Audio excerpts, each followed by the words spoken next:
comparison. Now let's go and hit on the cameras.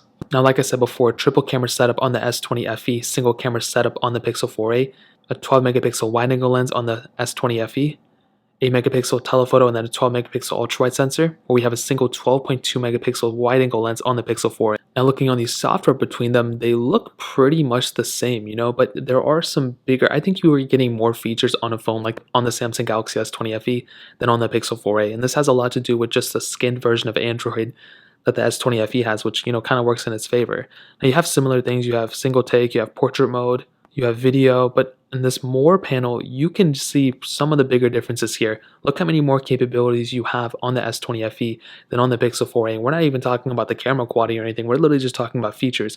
You're getting way more features on a Galaxy S20 FE camera than on a stock version of Android like here. However, I still think the quality is still better on the S20 FE as well.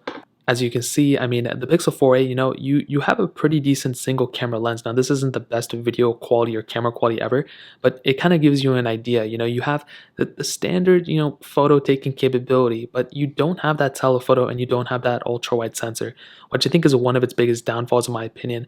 It would have been really cool had we had an additional lens on here. But again, this is a budget phone. Just because in this day and age we have way more camera sensors and all that stuff, it doesn't necessarily mean that we shouldn't or we should let those things, dictate whether it's a great camera or not. But I think this quality in and of itself is actually pretty good.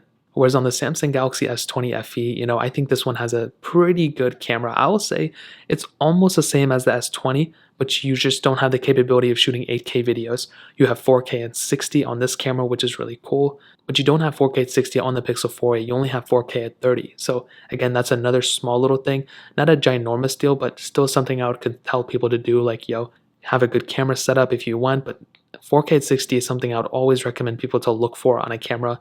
It's pretty much the future, and if it doesn't have it, then at least it has 4K at 30. So even in the camera department, I would still give the edge to the Samsung Galaxy S20 FE for definitely having the better camera in my opinion. Now ending it off.